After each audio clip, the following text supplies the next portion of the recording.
Welcome to minute made podcast. आज हमारे साथ बहुत ही स्पेशल गेस्ट मौजूद हैं। इनका नाम है अल्तमिस सईद, जो कि ह्यूमन, एनिमल और एनवायरनमेंट स्पेशलिस्ट, एक्टिविस्ट भी हैं और लॉयर भी हैं। और आज हम इनके साथ एक खसूसी गुफ्तगू करेंगे, जो कि एक नेचुरल डिज़ास्टर तो जो हो गया सो हो गया सवात में, KPK में, लेकिन अब इस पर क्या क्या लॉज हैं और क्या क्या डिटेल्स हैं, इन्फॉर्मेशन है हमारे पास, वो हम इनसे एक्सट्रैक्ट करवाने की कोशिश करेंगे। प्रोग्राम में बने रहिएगा। Sir, thank you so much for your time. और आप मुझे बताइएगा ज़रा कि क्या क्या लॉज हैं जो कि पास हुए हैं नेचर के लिए। पहले तो मैं I would like to thank मिलट Miller and yourself for this opportunity. लॉज से पहले अगर इजाज़त हो, मैं एक चीज़ थोड़ी सी करेक्ट करना चाहता हूँ। आपने टर्म नेचुरल डिज़ास्टर यूज़ की थी। एक इसमें बुनियादी प्रॉब्लम ये है कि जब आप डिज़ास्टर को नेचुरल कहते हैं, आप ये चीज़ पहले ही डिटरमिन कर लेते हैं कि आप उसके अगेंस्ट कोई एक्शन नहीं ले सकते, आप उसको रोक नहीं सकते। और उसका बेसिकली मतलब ये है कि अगर डिज़ास्टर आ जाएगा, उसके बाद अब जो करना है आप करेंगे, रिहेबिलिटेशन। यही डेफिनेशन हमारे लॉ ने भी ली हुई है। अब इसमें प्रॉब्लम ये है कि for a country like Pakistan, जैसे रिपोर्ट्स अवेलेबल हैं 2022 में, we were the most climate change affected country in the world, दुनिया में। और अभी भी हम टॉप 5 में आते हैं क्लाइमेट चेंज वर्नेबिलिटीज़ की वजह से। जो फ्लैश फ्लड्स हो रहे हैं, ये सिर्फ इस साल नहीं हुए, हर साल होते हैं, अगले साल भी होंगे। उसकी वजह हमारे लॉज और पॉलिसी हैं, जो कि आपका मेन सवाल था। पर लेकिन कॉन्टेक्चुअलाइज करना चीज़ को बहुत ज़रूरी है कि हम उसको सोचते किस तरह, क्योंकि हम कानून लिखने से पहले एक आइडिया दिमाग में डालते हैं कि हमने इसको किस तरह सॉल्व करना है। तो टर्मिनोलॉजी नेचुरल डिज़ास्टर है वो ठीक नहीं, क्योंकि उसमें फिर गवर्नमेंट की रिस्पॉन्सिबिलिटी ख़त्म हो जाती है। उन्होंने बस रिस्पॉन्स करना है। और हमें भी पता है कि सिंध में जब जो फ्लड इफेक्टीज़ थे, उनके लिए गवर्नमेंट ने एक प्रोग्राम स्टार्ट किया था, पर लेकिन वो प्रोग्राम बहुत बुरी तरह इम्प्लीमेंट किया गया था, जिसकी वजह से काफ़ी लोग ऐसे हैं जिनको रिहेबिलिटेशन, एड, रेपरेशन, घर वगैरह मिले ही नहीं, वो अभी भी वहीं पे हैं उसी हालात में। तो इन सारी चीज़ों को देख के कानून बनाया जाता है। हमारा जो कानून है मेन डिज़ास्टर्स का, वो नेशनल डिज़ास्टर मैनेजमेंट एक्ट है 2010 का। ये एक्ट बना था इंटरनेशनल लॉ में, एक सॉफ्ट लॉ पास हुआ था 2005 में, जिसको कहते हैं ह्यूगो फ्रेमवर्क फॉर डिज़ास्टर मैनेजमेंट। ये UN लेवल पे हुआ था। उसकी वजह ये थी कि 2000 और 2010 के बीच में काफ़ी फ्लड्स और डिज़ास्टर्स आए थे, स्पेशली टोक्यो में। उन्होंने उस टाइम पॉलिसी बनाई थी after lot of research of 20-30 years के डिज़ास्टर जो है उसको रोकना ज़रूरी है, उसके ऊपर एक कॉम्प्रिहेंसिव लॉ हमें चाहिए। उस टाइम पे पाकिस्तान में कोई कानून नहीं था। हमारे पास कुछ लॉज थे बेसिक।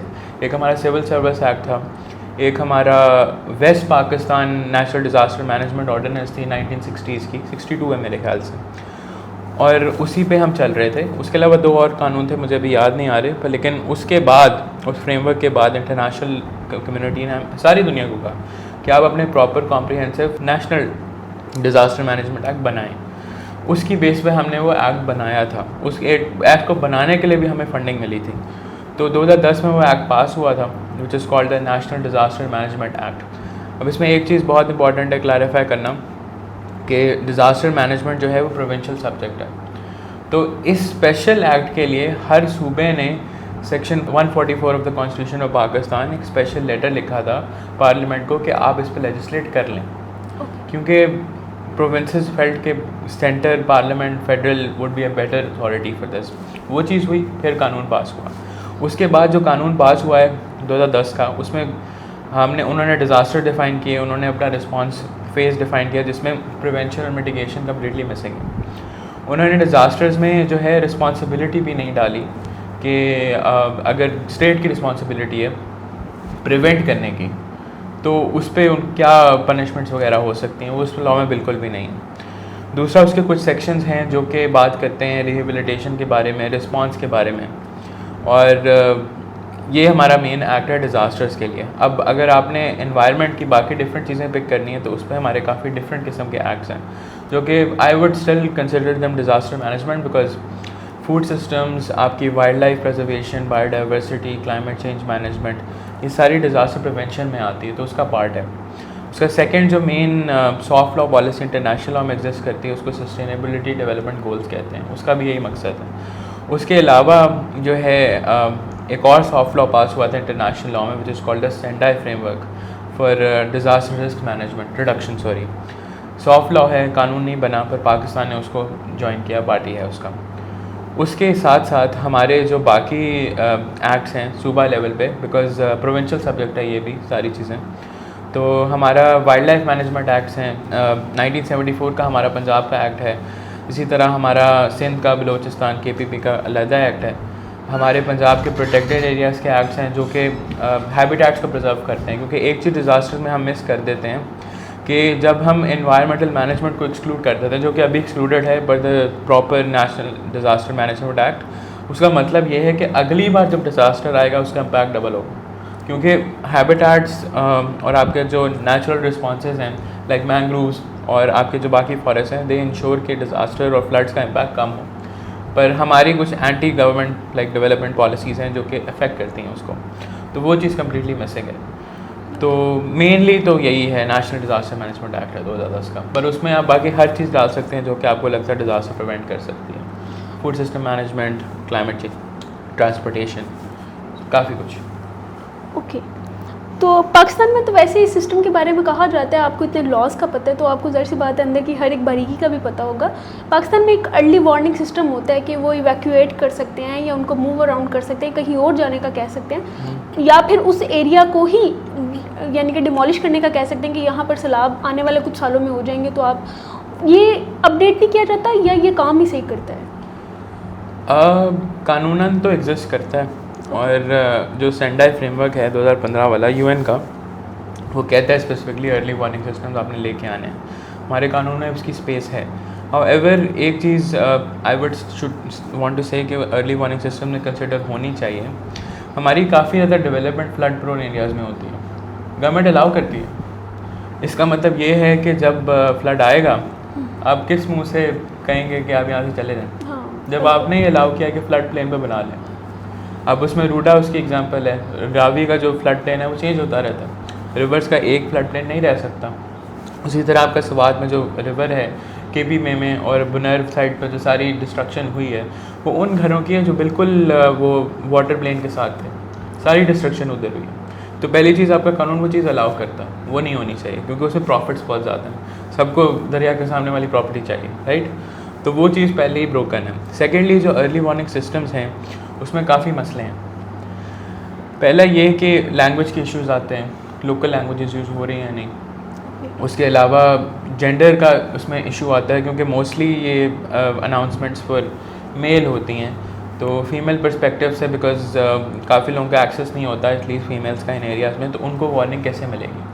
सो एक घर में अगर मर्द नहीं है तो how would a female respond, response में मसला आता है क्योंकि a female is more better connected to the children and the elderly and everybody else. उसकी एक्सक्लूजन है हमारी डिज़ास्टर मैनेजमेंट पॉलिसी में। सेकेंडली अगर अर्ली वार्निंग सिस्टम आती भी है काफ़ी लोग उसको इग्नोर भी कर देते हैं, सारी गलती गवर्नमेंट की नहीं हो सकती। तो क्योंकि वो अब मैसेजेस आते होंगे आपको भी NDA में कि ये होने लगा, ये होने लगा, how many of us take those seriously. उसकी वजूहत कुछ और हैं कि रिस्पांस का मसला है, हर साल फ्लड्स आते हैं, अगर आपको पता है कि आना है अगले साल तो फिर आप बेटर प्रिपरेशन करें। अब वो एक स्कूल की स्टोरी बड़ी फेमस हुई थी अभी, एक स्वात में एक स्कूल है, वहाँ प्रिंसिपल हैं, उनको अर्ली वार्निंग सिस्टम मिल गई थी, लाइक अर्ली वार्निंग उनको आ गई थी, तो उन्होंने 15 मिनट में स्कूल इवैक्यूएट कर दिया, 900 लोग बच गए। पर लेकिन वो उस बंदे की समझदारी थी, बाकी लोग नहीं करते। और दूसरा इसमें प्रॉब्लम ये है कि कुछ एरियाज़ बहुत फार फ्लंग हैं। रिमोट असेसमेंट जब आप करते हैं, डेटा एनालिसिस करते हैं, डिज़ास्टर मैनेजमेंट के लिए आपने पहले एक स्टडी करनी होती है विलेज की। अब वो किस तरह हो रही है, कैसे हुई है, वो हमें नहीं पता, क्योंकि वो डिफ़ाइन करेगी आपने कि उधर अर्ली वार्निंग सिस्टम आपने किस तरह का बनाना है। कुछ एरियाज़ में मॉस्क्स नहीं होती, कुछ में होती हैं, आप उनका मॉस्क का वो यूज़ कर सकते हैं, लाउड स्पीकर। लैंग्वेज बहुत इंपॉर्टेंट होती है। आपने ये देखना है कि जब आपने अर्ली वार्निंग सिस्टम का प्लान बता दिया है, आपने ये भी बताना है कि अब करना क्या, क्योंकि लोग इन सिचुएशन में पैनिक कर जाते हैं।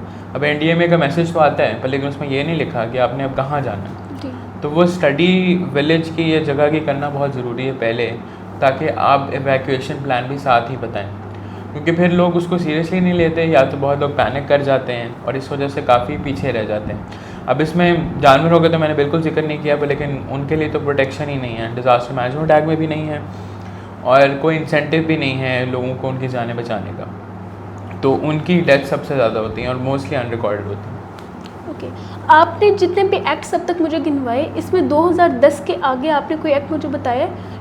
नहीं बताया। नेशनल एक्ट तो हमारा वही है। 10 साल में हमने 2010 का सैलाब देखा, 2022 की भी सिचुएशन हमारे सामने थी। चेंज क्यों नहीं करते हम? और आपको पता भी है कि हर अगले साल इससे स्वेयर होना है या ज़रूर होना ही होना है। नए एक्ट्स क्यों नहीं ला रहे हैं हम?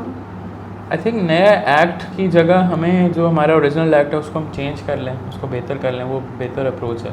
क्योंकि नया लॉ पास करना काफ़ी मुश्किल काम भी होता है। कंसेंसस बहुत मुश्किल होता है। अब उसमें कुछ रिकमेंडेशंस हैं, 2-3 तो बहुत बेसिक हैं। एक तो आपकी डिज़ास्टर की जो डेफिनेशन है वो चेंज करने की बहुत ज़रूरत है। उसमें अकाउंटेबिलिटी लाने की ज़रूरत है कि अगर स्टेट की गैर जिम्मेदाराना चीज़ों की वजह से फ्लड्स हो रहे हैं तो या कोई भी डिज़ास्टर हो रहा है तो उसकी ज़िम्मेदारी स्टेट की है, फिर वो उसमें मिसिंग है। दूसरा, हमें ये चीज़ एक्नॉलेज करना बहुत ज़रूरी है कि नेचुरल डिज़ास्टर्स अब नहीं हो रहे। अब क्लाइमेट चेंज कॉज्ड डिज़ास्टर्स हैं सारे। जो हमारे ग्रीन हाउस गैस एमिशंस हैं, जो हमारी फॉसिल फ्यूल एमिशंस हैं, हमारा स्मॉग का जो इशू है, सारी हम मीथेन एमिशंस होती हैं फूड सिस्टम से फॉर एग्जांपल, वो सारी एडअप हो रही हैं और उनकी वजह से जो है earth is basically self regulating itself, जिसकी वजह से डिज़ास्टर्स होते हैं। तो वो अब नेचुरल नहीं रहे। और ये चीज़ अगर लोगों को समझ आ जाए कि बेसिक चीज़ कि डिज़ास्टर्स अब नेचुरल नहीं है, मैन मेड है, तो इसका मतलब फिर वो इसकी ज़िम्मेदारी लेंगे, गवर्नमेंट की ज़िम्मेदारी बनेगी, आम लोग की ज़िम्मेदारी बनेगी। दूसरा, उसमें उसके अलावा जो है कुछ और डेफिनेशंस को बेहतर किया जाता है, इम्प्लीमेंटेशन बेहतर की जा सकती है। अब उसमें एक बहुत मैसिव फ्लॉ इसी वजह से क्योंकि हम नेचुरल डिज़ास्टर्स को नेचुरल कहते हैं। हमारा जो सेक्शन 2 है डेफिनेशंस का, आई थिंक उसमें क्लॉज C है या D है या B है, उसमें जो स्टेजेस ऑफ डिज़ास्टर रिस्पॉन्स है उसमें प्रिवेंशन और मिटिगेशन है ही नहीं। Prevention should be our number 1 policy, number 1। दूसरा, उसके अलावा जो है हमारे कुछ उसमें अच्छे सेक्शंस भी हैं, उसमें फंड्स डेवलप हुए हैं, उसमें कुछ बेसिक स्टॉप गैप्स हैं कि अगर एक आदमी को मिनिमम लेवल पे आपने किस तरह सपोर्ट करना है, लाइवलीहुड अगर उसकी ख़त्म हो गई है, उसमें एनिमल्स को इंक्लूड करने की बहुत ज़रूरत है। एनवायरमेंटल प्रिजर्वेशन की बहुत ज़रूरत है कि अगर फ्लड आ गया है, डिज़ास्टर आ गया है, तो आपने उसके बाद रिहेबिलिटेशन में बेशक इस किस्म का एनवायरमेंटल प्रिजर्वेशन करनी है, उसको सिस्टम को ठीक करना है उस हैबिटेट को, कि नेक्स्ट टाइम अगर फ्लड आता है या कोई भी डिज़ास्टर आता है तो वो नेचुरल मैकेनिज़्म जो है, वो नेचुरल हैबिटेट है, उसको कंट्रोल कर लें। काफ़ी हद तक कंट्रोल किया जा सकता है। अब ये घर जो हैं सवाद रिवर के पास नहीं लगे होते तो किसी ने भी नहीं बनना था, तो वो चीज़ चेंज करना बहुत ज़रूरी है। उसके साथ साथ कुछ सप्लीमेंट्री एक्ट्स हैं, फॉर एग्जांपल मैं एक और मेंशन करना चाहता हूँ, वो है हमारा पाकिस्तान का एनवायरमेंटल प्रोटेक्शन एक्ट 1997 का। आफ्टर द 18th अमेंडमेंट 2010 में ये प्रोविंशियल सब तक बन चुका था, तो हर प्रोविंस ने अपने एनवायरमेंटल प्रोटेक्शन एक्ट बनाए थे। पंजाब ने उसको कॉपी कर लिया था नाम चेंज करके, विच इज़ परफेक्टली ऑलराइट, कोई मसला नहीं है। उसमें एक मैकेनिज़्म है, उसको कहते हैं एनवायरमेंटल इम्पैक्ट असेसमेंट्स। वो हर प्रोजेक्ट की जाती है टू इंश्योर कि इसमें कोई एनवायरमेंटल इम्पैक्ट ऐसा तो नहीं है जो कि इरिवर्सिबल हार्म करेगा या जिसको हम मिनिमाइज़ कर सकते हैं। उसमें हमें बहुत ज़रूरी है कि हम डिज़ास्टर का कंपोनेंट ऐड करें, हम बायोडाइवर्सिटी मैनेजमेंट का कंपोनेंट ऐड करें, और हम डिपेंडिंग ऑन द प्रोजेक्ट कोई ऐसा कंपोनेंट ऐड करें जो कि डिज़ास्टर मिटिगेशन या प्रिवेंशन के चीज़ को कवर कर सकता है। वो अभी इसमें मिसिंग है नहीं, क्योंकि अगर वो चीज़ ऐड हो जाए तो फिर हम ये देखेंगे, हम वी माइट रिव्यू कंस्ट्रक्शन और development from a very different angle. अभी हम शायद सीमेंट यूज़ करते हैं, उसका कार्बन फुटप्रिंट बहुत ज़्यादा है। We might have to invest और क्रिएट सम न्यू टेक्नोलॉजी जो कि सीमेंट की जगह यूज़ की जा सकती है। मेरे पास कोई आइडिया नहीं है, पर उस एंगल में हमें सोचने की बहुत ज़्यादा ज़रूरत है। उसी तरह फूड सिस्टम्स में हम मीथेन एमिशंस कैसे ख़त्म कर सकते हैं, हम ग्रोथ हार्मोन्स का यूज़ कैसे ख़त्म कर सकते हैं, हम उसमें एनिमल क्रूएल्टी कैसे ख़त्म कर सकते हैं, वो सारा कनेक्टेड है। तो we need to review also और change how we do environmental impact assessment from a disaster perspective. वो एक रिकमेंडेशन है जो कि पंजाब एनवायरमेंटल प्रोटेक्शन एक्ट के अंदर आती है और सारे सूबों में वो है। नाज़रीन, आपने सुनी अल्तमिश सईद साहब की बहुत ही गौर व फिक्र करने वाली गुफ्तगू, और इसमें हुकूमत के लिए भी एक पहलू है कि वो अपने लॉज मेकर को थोड़ा सा बेहतर और इम्प्रूव कर सकते हैं, कुछ अमेंडमेंट्स कर सकते हैं, जिससे ये चीज़ें आने वाले फ्यूचर में हम बेहतर तौर पे हैंडल कर सकते हैं।